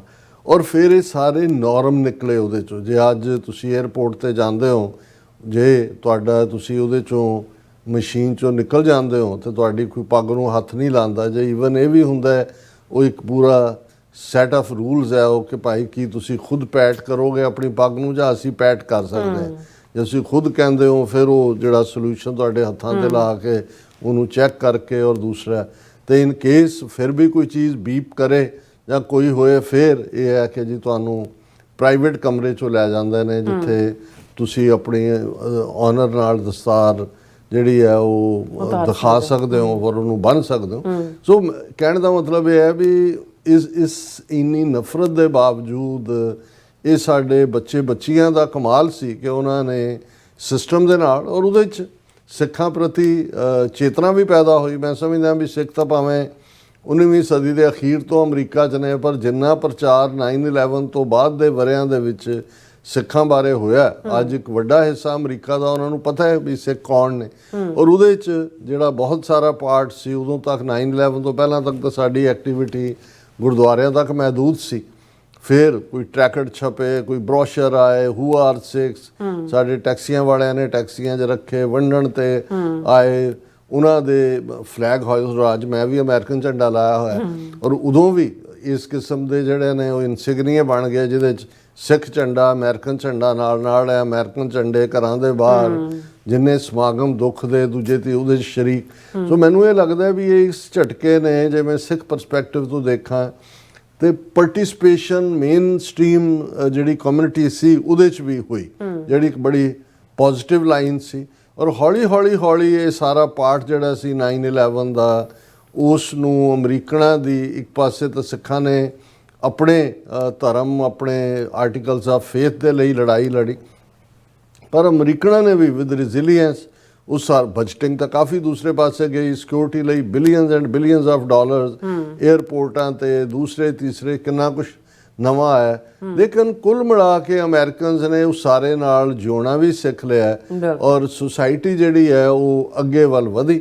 ਔਰ ਇਸ ਸਾਰੇ ਤੋਂ ਬਾਅਦ ਅਸੀਂ ਜਿਹੜਾ ਦੂਸਰਾ ਪਾਰਟ ਦੇਖਦੇ ਹਾਂ ਕਿ ਜਿਹੜੀ ਮਜ਼ਹਬੀ ਨਫ਼ਰਤ ਦੀ ਲਾਈਨ ਜਿਹੜੀ ਨਜ਼ਰ ਆਉਂਦੀ ਸੀ ਜਾਂ ਨਜ਼ਰ ਆਈ, ਉਹ ਵੀ ਹੌਲੀ ਹੌਲੀ ਓਵਰ ਹੋਈ ਨਸਲਵਾਦ ਨੂੰ ਵੀ। ਔਰ ਜਦੋਂ ਬਰਾਕ ਹੁਸੈਨ ਓਬਾਮਾ 2 ਵਾਰ ਅਮਰੀਕਨ ਪ੍ਰੈਜ਼ੀਡੈਂਟ ਬਣੇ ਤੇ ਇਸ ਤਰ੍ਹਾਂ ਲੱਗਦਾ ਸੀ ਕਿ ਭਾਈ ਇਹ ਜਿਹੜਾ ਨਸਲਵਾਦ ਦਾ ਦੈਂਤ ਜਿਹਨੇ ਅਮਰੀਕਾ ਦੇ ਵਿੱਚ ਬਹੁਤ ਖੌਰੂ ਪਾਏ ਸੀ ਉਹ ਬਰੀ ਹੋ ਗਿਆ। ਪਰ ਅਨਫੋਰਚੂਨੇਟਲੀ ਕੁਛ ਦੇਰ ਬਾਅਦ ਅੱਜ ਜਦੋਂ ਅਸੀਂ 24 ਸਾਲਾਂ ਬਾਅਦ ਗੱਲ ਕਰ ਰਹੇ ਤੇ ਸੁਸਾਇਟੀ ਦੇ ਵਿੱਚ ਅਗੇਨ ਜਿਹੜਾ ਹੈ ਉਹ ਇੱਕ ਵੱਡਾ ਪਾੜ ਹੈ। ਇਹਦੇ 'ਚ ਕੋਈ ਸ਼ੱਕ ਨਹੀਂ ਹੈ ਕਿ ਪ੍ਰੈਜ਼ੀਡੈਂਟ ਟਰੰਪ ਦੀ ਪਹਿਲੀ ਟਰਮ ਵੇਲੇ ਜਾਂ ਹੁਣ ਮੇਕ ਅਮਰੀਕਾ ਗ੍ਰੇਟ ਅਗੇਨ, ਇਹ ਸਾਰਾ ਪਾਰਟ ਆਪਣੇ ਆਪ ਦੇ ਵਿੱਚ ਅਮਰੀਕਾ ਦੀ ਜਿਹੜੀ ਹੈ ਤਾਕਤ ਨੂੰ ਰੀਅਸਰਟ ਕਰਨ ਦੇ ਲਈ ਹੈ। ਟੈਰਿਫ ਵਾਰਫੇਅਰ ਜਿਹੜੀ ਬਿਜ਼ਨਸ ਐਂਗਲ ਤੋਂ ਚੱਲ ਰਹੀ ਹੈ। ਪਰ ਇਸ ਸਾਰੇ ਪੀਰੀਅਡ 'ਚ ਇਹਨਾਂ ਕੈਂਪੇਨਸ ਦੇ ਦੌਰਾਨ ਜਿਹੜੀ ਅਮਰੀਕਾ ਦੇ ਵਿੱਚ ਇੱਕ ਨਸਲੀ ਨਫ਼ਰਤ ਨਾਲੋਂ ਵੀ ਬਿਯੋਂਡ ਜਾ ਕੇ ਮਾਈਗ੍ਰੈਂਟਸ ਦੇ ਪ੍ਰਤੀ ਜਿਹੜਾ ਵਿਹਾਰ, ਇਨਟੋਲਰੈਂਸ ਔਰ ਵਰਸਟ ਜੇ ਕਹਿਣਾ ਹੋਏ, ਜੇ ਹਿੰਸਾ ਦਾ ਵਰਤਾਰਾ ਕਹਿਣਾ ਹੋਏ, ਹਾਲਾਂਕਿ ਵਿਦਿਨ ਡੋਮੈਸਟਿਕ ਟੈਰਰਿਜ਼ਮ ਆਪਣੀ ਥਾਂ ਹੈ ਜਿਹਦੇ 'ਚ ਕਿ ਕਈ ਵਾਰ ਕੋਈ ਸਿਰ ਫਿਰਿਆ ਜਿਹੜਾ ਕਾਤਲ ਹੈ ਉਹ ਕਦੇ ਮਾਰਕੀਟ ਦੇ ਵਿੱਚ ਸ਼ੂਟਿੰਗ ਕਰ ਦਿੰਦਾ ਹੈ, ਕਦੇ ਸਕੂਲ ਦੇ ਵਿੱਚ ਕਰ ਦਿੰਦਾ। ਅਨਫੋਰਚੂਨੇਟਲੀ ਮਿਨੀਐਪੋਲਿਸ ਮਿਨੇਸੋਟਾ ਦੇ ਵਿੱਚ ਪਿਛਲੇ ਦਿਨਾਂ 'ਚ ਕੈਥੋਲਿਕ ਸਕੂਲ ਦੇ ਛੋਟੇ ਬੱਚਿਆਂ ਦੇ ਉੱਤੇ ਫਾਇਰਿੰਗ ਕੀਤੀ ਗਈ। ਔਰ ਫਿਰ ਜਿਹੜੀ ਵੱਡੇ ਲੈਵਲ ਦੇ ਉੱਤੇ ਜਿਹੜੀਆਂ ਡਿਬੇਟਸ ਨੇ ਸੋਸ਼ਲ ਮੀਡੀਆ, ਇਹ ਸਾਰੇ ਪੀਰੀਅਡ 'ਚ ਸੋਸ਼ਲ ਮੀਡੀਆ ਵੀ ਥਰਾਈਵ ਕੀਤਾ। ਔਰ ਸੋਸ਼ਲ ਮੀਡੀਆ ਨੇ ਜਿੱਥੇ ਇੱਕ ਬਾਕੀ ਸਾਰਿਆਂ ਪ੍ਰਤੀ ਕਿ ਸਮਾਜ ਅੱਡ-ਅੱਡ ਦੇ ਲੋਕ ਨੇ ਅਵੇਅਰਨੈਸ ਪੈਦਾ ਕੀਤੀ, ਉੱਥੇ ਉਸ ਸੋਸ਼ਲ ਮੀਡੀਆ ਨੇ ਜਿਹੜੇ ਹੇਟ ਫਿਲਡ ਕਾਮੈਂਟਰੀਜ਼ ਨੇ ਜਾਂ ਫਰੀडम ਆਫ ਐਕਸਪ੍ਰੈਸ਼ਨ ਦੇ ਥੱਲੇ ਉਹਨਾਂ ਗਰੁੱਪਾਂ ਨੂੰ ਵੀ ਜਨਮ ਦਿੱਤਾ ਜਿਹੜੇ ਲੋਕ ਹੇਟ ਨੂੰ ਜਾਂ ਰੇਸਿਜ਼ਮ ਨੂੰ ਜਾਂ ਨਸਲੀ ਨਫ਼ਰਤ ਨੂੰ ਜਾਂ ਨਸਲੀ ਸੁਪੀਰੀਅਰਿਟੀ ਨੂੰ ਮੰਨਦੇ ਨੇ। ਉਹਨਾਂ ਦੀ ਭੇਟ ਵੀ ਫਿਰ ਜੇ ਅਸੀਂ ਇਹ ਦੇਖਣਾ ਹੋਏ ਕਿ ਜਦੋਂ ਅਸੀਂ ਵਿਸਕੌਨਸਨ ਦੇ ਵਿੱਚ ਜਿਹੜਾ ਖਾਸ ਤੌਰ ਤੇ ਓਕ ਕ੍ਰੀਕ ਵਿਸਕੌਨਸਨ ਗੁਰਦੁਆਰਾ ਸਾਹਿਬ ਦੇ ਉੱਤੇ ਹਮਲਾ ਹੁੰਦਾ ਹੈ ਜਿਹਦੇ 'ਚ 6-7 ਜਿਹੜੇ ਸਿੱਖ ਜਿਨ੍ਹਾਂ 'ਚ ਇੱਕ ਬੀਬੀ ਵੀ ਸ਼ਾਮਲ ਹੈ, ਉਹਨਾਂ ਦਾ ਮਰਡਰ, ਉਹ ਵੀ ਰੇਸਿਜ਼ਮ। ਇਹ ਸਾਰੀ ਜਿਹੜੀ ਗਰੁੱਪਿੰਗ ਹੈ ਇਹ ਆਪਣੇ ਤੌਰ ਤੇ ਵੀ ਸੋਸ਼ਲ ਮੀਡੀਆ ਨੇ ਉਸ ਨਫ਼ਰਤ ਨੂੰ ਜਨਮ ਦਿੱਤਾ ਕਿਉਂਕਿ ਉਹਦੇ ਰਾਹੀਂ ਅੱਡ-ਅੱਡ ਥਾਵਾਂ ਤੇ ਇੱਕ ਗਰੁੱਪ ਬਣਾਉਣਾ ਜਾਂ ਇੱਕ ਅੰਡਰਗਰਾਊਂਡ ਪਾਰਟ ਸਾਰਾ ਚੱਲਣਾ। ਸੋ ਜਿਹੜੀ ਹਿੰਸਾ ਸੀ ਇਹ ਤਾਂ ਅਲਟੀਮੇਟਲੀ 10-11 ਸਾਲ ਬਾਅਦ ਓਬਾਮਾ ਦੇ ਪੀਰੀਅਡ ਦੇ ਵਿੱਚ ਓਸਾਮਾ ਬਿਨ ਲੈਡਨ ਨੂੰ ਹੰਟ ਕਰਕੇ ਜਿਹੜਾ ਉਹ ਮਾਰ ਦਿੱਤਾ ਗਿਆ ਪਾਕਿਸਤਾਨ ਦੇ ਐਬਟਾਬਾਦ ਸ਼ਹਿਰ ਦੇ ਨੇੜੇ। ਲੇਕਿਨ ਇਸ ਸਾਰੇ ਦਾ ਨਤੀਜਾ ਇਹ ਹੋਇਆ ਕਿ ਅਫਗਾਨਿਸਤਾਨ ਦੀ ਬਰਬਾਦੀ ਹੋਈ। 9/11 ਤੋਂ ਬਾਅਦ UN ਸਿਕਿਉਰਿਟੀ ਕੌਂਸਲ ਦੀ ਕਮਾਂਡ ਥੱਲੇ ਅਮਰੀਕਨਾਂ ਨੇ ਜਾ ਕੇ ਉੱਥੇ ਬੈਠੇ ਔਰ ਨਤੀਜੇ ਦੇ ਤੌਰ ਤੇ ਉਸ ਨੂੰ ਕਿਹੜਾ ਐਸਾ ਬੰਬ ਹੈ ਜਿਹੜਾ ਉੱਥੇ ਯੂਜ਼ ਨਹੀਂ ਕੀਤਾ, ਉਸ ਦੀ ਬਰਬਾਦੀ। ਅਫਗਾਨ ਵਿਚਾਰੇ ਹਰ ਵਾਰ ਕਿਤੇ ਨਾ ਕਿਤੇ ਵਿਕਟਮ ਹੀ ਬਣਦੇ ਨੇ। ਹਾਲਾਂ 9/11 ਤੋਂ ਬਾਅਦ ਇੱਕ ਆਪਣਾ ਕਿਸਮ ਦਾ ਇੱਕ ਅਟੈਕ ਸੀ। ਉਸ ਤੋਂ ਪਹਿਲਾਂ 1979 ਤੋਂ 1989 ਤੱਕ ਜਦੋਂ ਸੋਵੀਅਤ ਯੂਨੀਅਨ ਨੇ ਕਬਜ਼ਾ ਕੀਤਾ ਅਫਗਾਨਿਸਤਾਨ 'ਤੇ, ਉਦੋਂ ਵੀ 1 ਮਿਲੀਅਨ ਅਫਗਾਨ ਮਾਰੇ ਗਏ, 2 ਮਿਲੀਅਨ ਦੇ ਕਰੀਬ ਜ਼ਖਮੀ, ਐਂਪੂਟੇਟਡ, ਦੂਸਰਾ ਤੀਸਰਾ ਪਾਰਟ ਵੀ ਹੋਇਆ। ਔਰ ਅੱਜ ਜਦੋਂ ਅਸੀਂ ਇਹ ਗੱਲ ਕਰ ਰਹੇ ਹਾਂ ਠੀਕ 24 ਘੰਟੇ ਪਹਿਲਾਂ, ਕੱਲ੍ਹ ਹੀ ਅਸੀਂ ਇਹ ਜ਼ਿਕਰ ਵੀ ਕੀਤਾ ਸੀ ਚਾਰਲੀ ਕਿਰਕ ਜਿਹੜੇ ਅਮਰੀਕਾ ਦੇ ਵਿੱਚ ਬਹੁਤ ਪ੍ਰੋਮੀਨੈਂਟ ਯੂਥ ਲੀਡਰ, 31 ਸਾਲਾਂ ਦਾ ਨੌਜਵਾਨ, ਬੇਸ਼ੱਕ extreme right winger, very controversial ਪਰ ਵੈਰੀ ਕਰਿਜ਼ਮੈਟਿਕ, ਪ੍ਰੈਜ਼ੀਡੈਂਟ ਟਰੰਪ ਦੀ ideology make America great again ਦਾ ਵੱਡਾ ਸਪੋਰਟਰ ਔਰ ਜਿਹਨੂੰ ਸੁਣਨ ਦੇ ਲਈ ਸੈਂਕੜਿਆਂ ਯੂਨੀਵਰਸਿਟੀਆਂ, ਕਾਲਜਿਸ ਦੂਸਰੇ ਤੀਸਰੇ ਦੇ ਵਿੱਚ ਨੌਜਵਾਨ ਇਕੱਠੇ ਹੁੰਦੇ ਸੀ। ਉਹਨੇ ਕ੍ਰਿਸਚਨ ਵੈਲਿਊਜ਼ ਵੀ ਜਿਹੜੀਆਂ ਨੇ ਔਰ ਨਸਲੀ ਨਫ਼ਰਤ ਦੀਆਂ ਗੱਲਾਂ ਵੀ ਔਰ ਦੂਜੀਆਂ, ਉਹ ਸਾਰਾ ਹੀ ਹਿੱਸਾ ਰਿਹਾ। ਔਰ ਚਾਰਲੀ ਕਿਰਕ ਨੇ ਜਿਹੜਾ ਉਹ ਇੱਕ ਟਰਨਿੰਗ ਪੁਆਇੰਟ ਜਿਹੜਾ ਟਰਨਿੰਗ ਪੁਆਇੰਟ USA ਦਾ ਇੱਕ ਪਲੇਟਫਾਰਮ ਜਿਸ ਰਾਹੀਂ ਅਮਰੀਕਾ ਭਰ ਦੇ ਵਿੱਚ ਜਿਹੜਾ ਉਹ ਥਾਂ ਯੂਨੀਵਰਸਿਟੀਆਂ ਜਾਂਦੇ ਸੀ। ਔਰ ਪਿਛਲੇ ਕੱਲ੍ਹ ਹੀ ਜਦੋਂ ਯੂਟਾ ਯੂਨੀਵਰਸਿਟੀ ਕੈਂਪਸ ਦੇ ਵਿੱਚ ਉਹ ਐਡਰੈਸ ਕਰ ਰਹੇ ਸੀ, ਹਜ਼ਾਰਾਂ ਬੱਚੀਆਂ ਉਹਨਾਂ ਨੂੰ ਸੁਣ ਰਹੇ ਸੀ ਔਰ ਇੱਕ ਕਾਤਲ ਦੀ ਗੋਲੀ ਦਾ ਉਹ ਨਿਸ਼ਾਨਾ ਬਣੇ।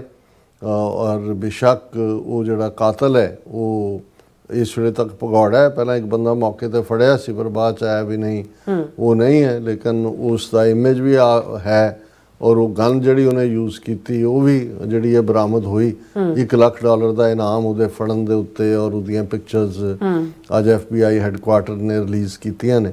ਸੋ ਇਹ ਇੱਕ ਅਨਫੋਰਚੂਨੇਟ ਘਟਨਾ ਹੈ ਔਰ ਨਤੀਜੇ ਦੇ ਤੌਰ ਤੇ ਈਵਨ 9/11 ਨਾਲ ਸੰਬੰਧਿਤ ਜਿਹੜਾ ਸਮਾਗਮ ਅੱਜ ਨਿਊਯਾਰਕ ਗਰਾਊਂਡ ਜ਼ੀਰੋ ਤੇ ਸੀ, ਜਿਹਦੇ 'ਚ ਵਾਈਸ ਪ੍ਰੈਜ਼ੀਡੈਂਟ ਮਿਸਟਰ ਵੈਂਸ ਨੇ ਸ਼ਾਮਲ ਹੋਣਾ ਸੀ, ਉਹ ਨਹੀਂ ਆ ਰਹੇ। ਉਹ ਸਿੱਧੇ ਜਿਹੜੇ ਨੇ ਉਹਨਾਂ ਦੇ ਪਰਿਵਾਰ ਨਾਲ ਹਮਦਰਦੀ ਕਰਨ ਦੇ ਲਈ ਜਿਹੜਾ ਉਹ ਜਾ ਰਹੇ ਨੇ, ਨਿਊਯਾਰਕ ਨਹੀਂ ਹੈ ਆਮਦ। ਔਰ ਪ੍ਰੈਜ਼ੀਡੈਂਟ ਟਰੰਪ ਨੇ ਜਿਹੜਾ ਉਹਨਾਂ ਨੂੰ ਇੱਕ ਲੈਜੈਂਡਰੀ ਫਿਗਰ ਐਲਾਨਿਆ ਮਿਸਟਰ ਕਿਰਕ ਨੂੰ ਔਰ ਪ੍ਰੈਜ਼ੀਡੈਂਸ਼ੀਅਲ ਮੈਡਲ ਫਾਰ ਫਰੀडम ਇਹ ਦੇਣ ਦਾ ਐਲਾਨ ਕੀਤਾ। ਅਮਰੀਕਾ ਦੇ ਝੰਡੇ ਵੀ ਤੁਸੀਂ ਅੱਜ ਦੇਖਿਆ ਹੋਵੇਗਾ ਅੱਜ ਝੁਕੇ ਹੋਏ ਨੇ। ਸੋ ਗੱਲ ਇਹ ਨਹੀਂ ਹੈ ਕਿ ਬਈ ਅਸੀਂ ਚਾਰਲੀ ਕਿਰਕ ਦੀਆਂ ਪੋਜੀਸ਼ਨਸ ਨਾਲ ਸਹਿਮਤ ਹਾਂ ਜਾਂ ਨਹੀਂ ਹੈ, ਜਿਹੜੀਆਂ ਬਹੁਤ ਸਾਰੀਆਂ ਨਾਲ ਅਸੀਂ ਨਹੀਂ ਹੈ।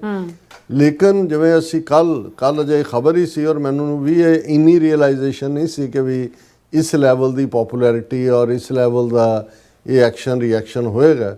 ਔਰ ਈਵਨ ਇਹਨੂੰ ਲੈ ਕੇ ਜਦੋਂ ਅਸੀਂ ਡਿਵੀਜ਼ਨ ਦੀ ਗੱਲ ਕਰਦੇ ਹਾਂ ਸੋਸਾਇਟੀ 'ਚ, ਤੁਸੀਂ ਦੇਖੋਗੇ ਕਿ ਲਿਬਰਲ ਕਿਸਮ ਦੇ ਡੈਮੋਕ੍ਰੈਟ ਆਪਣਾ ਰਿਐਕਸ਼ਨ ਦੇ ਰਹੇ ਨੇ, ਉਹਦੀਆਂ ਕੋਟਸ ਕੱਢ ਰਹੇ ਨੇ ਕਿ ਉਹਨੇ ਹੋਮੋਸੈਕਸ਼ੁਅਲਿਟੀ ਬਾਰੇ ਕੀ ਕਿਹਾ, ਬਾਹਰਲਿਆਂ ਲੋਕਾਂ ਬਾਰੇ ਕੀ ਕਿਹਾ, ਬਲੈਕਸ ਬਾਰੇ ਕੀ ਕਿਹਾ, ਵਿਮਨ ਬਾਰੇ ਕੀ ਕਿਹਾ, ਦੂਜਿਆਂ ਬਾਰੇ। ਔਰ ਜਿਹੜੇ ਦੂਸਰੀ ਰਿਪਬਲਿਕਨ ਲਾਈਨ ਉਹ ਪੂਰੀ ਐਂਗਰ ਦੇ ਵਿੱਚ ਹੈ ਕਿ ਭਾਈ ਉਹਨੇ ਫਰੀडम ਆਫ ਐਕਸਪ੍ਰੈਸ਼ਨ ਦੇ ਹੱਕ ਨੂੰ ਇਸਤੇਮਾਲ ਕੀਤਾ, ਉਹ ਅਮਰੀਕਾ ਨੂੰ ਗ੍ਰੇਟ ਬਣਾ। ਸੋ ਈਵਨ ਇਸ ਟ੍ਰੈਜਡੀ ਦੇ ਮੌਕੇ ਵੀ ਸੋਸਾਇਟੀ ਸ਼ਾਰਪਲੀ ਡਿਵਾਈਡਡ ਹੈ। ਔਰ ਅਸੀਂ ਜਿਵੇਂ ਕੱਲ੍ਹ ਦੇ ਪ੍ਰੋਗਰਾਮ 'ਚ ਵੀ ਇਹ ਗੱਲ ਕਹੀ ਸੀ ਕਿ ਗੁਰੂ ਨਾਨਕ ਪਾਤਸ਼ਾਹ ਦਾ ਫਰਮਾਨ ਹੈ ਕਿ ਜਬ ਲਗ ਦੁਨੀਆ ਰਹੀ ਹੈ ਨਾਨਕ ਕਿਛ ਸੁਣੀਐ ਕਿਛ ਕਹੀਏ। ਇਹ ਜਿਹੜਾ ਡਾਇਲੋਗ ਹੈ ਔਰ ਇਹ ਈਵਨ ਚਾਰਲੀ ਕਿਰਕ ਦੇ ਆਪਣੇ ਅਲਫਾਜ਼ ਵੀ ਨੇ ਕਿ ਜਦੋਂ ਅਸੀਂ ਗੱਲ ਕਰਨੀ ਬੰਦ ਕਰ ਦਿੰਦੇ ਹਾਂ ਉਦੋਂ ਹਿੰਸਾ ਸ਼ੁਰੂ ਹੁੰਦੀ ਹੈ। ਔਰ ਇਹਦੇ 'ਚ ਕੋਈ ਸ਼ੱਕ ਨਹੀਂ ਹੈ ਕਿ ਉਹ ਇੱਕ ਰਿਮਾਰਕੇਬਲ ਆਪਣੇ ਅੰਦਾਜ਼ ਦਾ ਇੱਕ ਥਿੰਕਰ ਵੀ ਸੀ, ਕ੍ਰਿਸਚੀਅਨ ਵੈਲਿਊਜ਼ ਨੂੰ ਵੀ ਅੱਗੇ ਲਿਜਾਣਾ ਚਾਹੁੰਦਾ ਸੀ, ਫੈਮਿਲੀ ਵੈਲਿਊਜ਼ ਨੂੰ ਵੀ। ਔਰ ਮੈਂ ਉਹਦੀ ਇੱਕ ਕਲਿੱਪ ਦੇਖ ਰਿਹਾ ਸੀ ਜਿਹਦੇ 'ਚ ਉਹਨੇ ਕਿਹਾ ਕਿ ਵੀ ਜੇ ਤੁਸੀਂ ਹੈਵਨਲੀ ਫਾਦਰ ਨੂੰ ਮਿਲਣਾ, ਜ਼ਾਹਰ ਹੈ ਜੀਸਸ ਕ੍ਰਾਈਸਟ ਹੈਵਨਲੀ ਫਾਦਰ ਹੈ, ਤਾਂ ਫਿਰ ਜਿਹੜੇ ਤੁਹਾਡੇ ਵਰਲਡਲੀ ਫਾਦਰ ਮਦਰ ਨੇ ਉਹਨਾਂ ਦੀ ਸੇਵਾ ਸਾਂਭ ਸੰਭਾਲ, ਉਹਨਾਂ ਨਾਲ ਰੋਜ਼ ਰਾਬਤਾ ਕਰਨਾ, ਉਹਨਾਂ ਨੂੰ ਮਿਲਣਾ, ਉਹਨਾਂ ਨੂੰ ਉਹਦੇ ਬਾਵਜੂਦ ਕਿ ਉਹ ਤੁਹਾਡੇ ਨਾਲ ਨਾ ਇਹ ਬੜਾ ਜ਼ਰੂਰੀ। ਸੋ ਕਿਉਂਕਿ ਅਮਰੀਕਾ ਦੇ ਵਿੱਚ ਅਮਰੀਕਾ ਅੱਡ ਚੀਜ਼ਾਂ ਨਾਲ ਤਜਰਬੇ ਕਰਦਾ ਔਰ ਟੁੱਟ ਰਹੀਆਂ ਫੈਮਿਲੀ ਵੈਲਿਊਜ਼ ਔਰ ਇਮੋਰੈਲਿਟੀ ਔਰ ਬਹੁਤ ਸਾਰਾ ਕੁਛ ਜਿਹੜਾ ਇਸ ਕਿਸਮ ਦਾ ਜਿਹੜਾ ਉਹ ਇੱਕ ਜ਼ਿੰਮੇਵਾਰ ਵੀ ਹੈ ਜਿਹੜੀਆਂ ਪ੍ਰੋਬਲਮਸ ਨੇ। ਲੇਕਿਨ ਇੱਕ ਪਾਰਟ ਜ਼ਰੂਰ ਹੈ ਕਿ ਉਹ ਡਿਬੇਟ ਉਹਦਾ ਹੈ ਹੀ ਇਹ ਸੀ, ਉਹ ਜਾਣਦਾ ਸੀ ਕਿ ਆਓ ਮੇਰੇ ਨਾਲ ਡਿਬੇਟ ਕਰੋ, ਮੇਰੇ ਨਾਲ ਡਿਸਕਸ ਕਰੋ। ਔਰ ਉਹਦੇ 'ਚ ਬੜੀ ਹੀਟਡ ਵੀ ਹੁੰਦਾ ਸੀ। ਪਰ ਮੈਂ ਸਮਝਦਾ ਵੀ ਇਹੀ ਪਾਰਟ ਹੈ ਜਿਹਦੇ 'ਚ ਕਿ ਤੁਸੀਂ ਡਾਇਲੋਗ ਕਰਦੇ ਹੋ। ਜਦੋਂ ਹਿੰਸਾ ਆ ਜਾਂਦੀ ਹੈ ਜਾਂ ਤੁਸੀਂ ਹਿੰਸਕ ਤਰੀਕੇ ਦੇ ਨਾਲ ਕਿਸੇ ਆਵਾਜ਼ ਨੂੰ ਬੰਦ ਕਰਵਾਉਣਾ ਚਾਹੁੰਦੇ ਹੋ ਤਾਂ ਫਿਰ ਉਹ ਬੰਦ ਨਹੀਂ ਹੁੰਦੀ, ਉਹ ਐਂਪਲੀਫਾਈ ਹੁੰਦੀ ਹੈ। ਔਰ ਇਹ ਜਦੋਂ ਕਿ ਅਸੀਂ ਇਹ 24ਵੀਂ ਦੁਖਦ ਯਾਦ 9/11 ਦੀ ਕਰ ਰਹੇ ਹਾਂ, ਉਸ ਤੋਂ ਠੀਕ ਪਹਿਲਾਂ ਇਸ ਲੈਵਲ ਦਾ ਹਿੰਸਕ ਵਾਕਿਆ ਜਿਹੜਾ ਦੱਸ ਰਿਹਾ ਕਿ ਬੇਸ਼ੱਕ ਅਮਰੀਕਾ ਇਸ ਗੱਲ ਦੇ ਵਿੱਚ ਕਾਮਯਾਬ ਰਿਹਾ ਇਹਨਾਂ 24 ਸਾਲਾਂ 'ਚ ਕਿ ਕੋਈ ਵੀ ਫਿਰ ਉਸ ਨੌਈਅਤ ਦਾ ਕੋਈ ਹਮਲਾ ਇੰਟਰਨੈਸ਼ਨਲ ਦਹਿਸ਼ਤਗਰਦੀ ਦਾ ਇਕੱਲਾ ਕਰ ਕਿਸੇ ਨੇ ਗੋਲੀਆਂ ਚਲਾ ਦਿੱਤੀਆਂ, ਕੋਈ ਆਰਮੀ ਬੇਸ 'ਚ ਵੜ ਗਿਆ, ਕੋਈ ਹੋਰ ਉਹ ਹੋਇਆ, ਲੇਕਿਨ ਅਮਰੀਕਨਾਂ ਦਾ ਜਾਨੀ ਨੁਕਸਾਨ ਹੋਰ ਕਿਸੇ 'ਚ ਨਹੀਂ ਹੋਇਆ। ਲੇਕਿਨ ਡੋਮੈਸਟਿਕ ਵਾਇਲੈਂਸ ਜਿਹਦੇ ਲਈ ਕਿਹਾ ਜਾ ਡੋਮੈਸਟਿਕ ਟੈਰਰਿਜ਼ਮ, ਉਹ ਐਬੋਰਸ਼ਨ ਦੇ ਇਸ਼ੂ 'ਤੇ ਹੋਏ, ਉਹਦੇ 'ਤੇ ਵੀ ਜਿਹੜੇ ਐਬੋਰਸ਼ਨ ਵਾਲੇ ਕਲੀਨਿਕਸ 'ਤੇ ਹਮਲੇ ਹੋਏ ਨੇ ਜਾਂ ਦੂਸਰੇ ਨੇ, ਔਰ ਬਾਕੀ ਮੁੱਦਿਆਂ ਦੇ ਉੱਤੇ ਵੀ ਈਵਨ ਅਮਰੀਕਾ ਦੇ ਵਿੱਚ ਜਿਹੜਾ ਉਹ ਇਸ ਕਿਸਮ ਦੇ ਵਾਕਿਆਤ ਇਹ ਬੇਸ਼ੱਕ ਕਲਿੰਟਨ ਈਰਾ ਦੇ ਵਿੱਚ ਹੋਇਆ ਸੀ ਜਦੋਂ ਕਿ ਓਕਲਹੋਮਾ ਦੇ ਵਿੱਚ FBI ਹੈੱਡਕੁਆਰਟਰ ਨੂੰ ਉਡਾਇਆ ਗਿਆ ਸੀ। ਸੋ ਇਹ ਜਿਹੜੀ ਹਿੰਸਾ ਵਿਦਨ ਹੈ, ਜਿਹੜਾ ਡੋਮੈਸਟਿਕ ਟੈਰਰਿਜ਼ਮ ਹੈ, ਇਹ ਮੱਚ ਮੋਰ ਡੇਂਜਰਸ ਹੈ ਜਿਹੜਾ ਬਾਕੀਆਂ ਦੇ ਲਈ ਇੰਟਰਨੈਸ਼ਨਲ ਤਾਂ ਕੋਈ ਕਿਹਨੇ ਪਲਾਨ ਕੀਤਾ, ਕਿੱਥੋਂ ਕੌਣ ਪਹੁੰਚਿਆ, ਪਰ ਜਦੋਂ ਸਾਡਾ ਅਸੀਂ ਦਲੀਲ ਤੋਂ ਰਾਹੀਂ ਨਾ ਜਾ ਕੇ ਹਿੰਸਕ ਤਰੀਕੇ ਨਾਲ ਕੋਈ ਅਕਾਊਂਟ ਸੈਟਲ ਕਰਨਾ ਚਾਹੁੰਦੇ ਹੈ ਤੇ ਉਹ ਸੁਸਾਇਟੀਜ਼ ਰੈਕਲੈਸ ਹੁੰਦੀਆਂ ਨੇ, ਅਨਲਾਫੁਲ ਹੁੰਦੀਆਂ ਨੇ, ਕ੍ਰਿਮੀਨਲਾਈਜ਼ ਹੋ ਜਾਂਦਾ ਸਾਰਾ ਕੁਛ ਹੀ।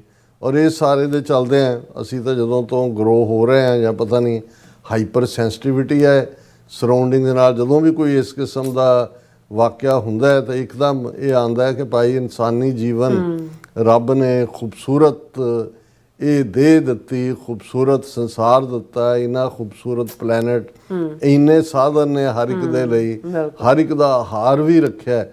ਪਰ ਐਸਾ ਕਿਉਂ ਹੈ ਕਿ ਅਸੀਂ ਗਰੀਡ, ਜੈਲਸੀ, ਰਿਵੈਂਜ, ਇਸ ਕਿਸਮ ਦੇ ਭਾਵਾਂ ਦੇ ਵਿੱਚ ਨਫ਼ਰਤ, ਸਭ ਤੋਂ ਵੱਡੀ ਜਿਹੜੀ ਹੇਟਰੇਡ ਹੈ, ਉਹ ਤੁਹਾਨੂੰ ਕਦੇ ਵੀ ਇੱਕ ਸਿਰ ਜੋੜ ਕੇ ਨਹੀਂ ਬਹਿਣ ਦਿੰਦੀ। ਸੋ ਅਸੀਂ ਅਗੇਨ ਜਿਹੜਾ ਸਾਡੇ ਕੋਲ ਗੁਰੂ ਅਮਰਦਾਸ ਜੀ ਨੇ ਸਾਨੂੰ ਇਹੀ ਢੰਗ ਤਰੀਕਾ ਦੱਸਿਆ ਕਿ ਭਾਈ ਇੱਕ ਪਾਸੇ ਤਾਂ ਜਿਸ ਠਾਕਰ ਸਿਓ ਨਾ ਹੀ ਚਾਰਾ ਤਾਂ ਕੋ ਕੀਜੈ ਸਦ ਨਮਸਕਾਰਾ, ਰੱਬ ਦੀ ਖੇਡ ਹੈ। ਪਰ ਦੂਸਰੇ ਪਾਸੇ ਇਹ ਵੀ ਹੈ ਕਿ ਅਸੀਂ ਆਪਣੇ ਪਿਆਰੇ ਰੱਬ ਨੂੰ ਇਹ ਵੀ ਦੁਆ ਗੋ ਹੋ ਕੇ ਅਰਦਾਸ ਕਰਦੇ ਹਾਂ, ਜਗਤ ਜਲੰਦਾ ਰੱਖ ਲੈ ਆਪਣੀ ਕਿਰਪਾ ਧਾਰ, ਜਿਤ ਦੁਆਰ ਹੈ ਉਭਰੈ ਤਿਤੈ ਲਿਹੋ ਉਬਾਰ।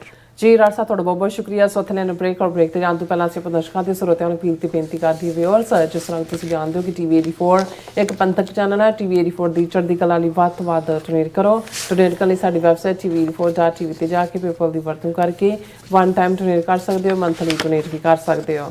ਤੁਸੀਂ TV 84 ਦੇ ਨਾਮ ਤੇ ਚੈੱਕ ਬਣਾ ਕੇ ਸਾਨੂੰ ਮੇਲ ਵੀ ਕਰ ਸਕਦੇ ਹੋ ਸਾਡੇ ਇਸ ਪਤੇ ਤੇ 36-01 37th Avenue, Long Island City, New York 11101 USA, ਜਾਂ ਫਿਰ ਤੁਸੀਂ ਸਾਨੂੰ ਫੋਨ ਰਾਹੀਂ ਵੀ ਸੰਪਰਕ ਕਰ ਸਕਦੇ ਹੋ 5166191984। ਤੁਸੀਂ ਸਾਨੂੰ ਈਮੇਲ ਵੀ ਕਰ ਸਕਦੇ info@tv84.tv ਤੇ। ਅਸੀਂ ਤੁਹਾਡੇ ਤਹਿ ਦਿਲ ਤੋਂ ਸ਼ੁਕਰਗੁਜ਼ਾਰ ਹੋਵਾਂਗੇ। ਸੋ ਥਲੇ ਨੇ ਬ੍ਰੇਕ ਵਿਊਅਰਸ, ਤੁਸੀਂ ਇਸੇ ਤਰ੍ਹਾਂ ਹੀ ਬਣੇ ਰਹਿਣਾ। ਮਿਲਦੇ ਹਾਂ ਆਫਟਰ ਦਿਸ ਸ਼ਾਰਟ ਬ੍ਰੇਕ।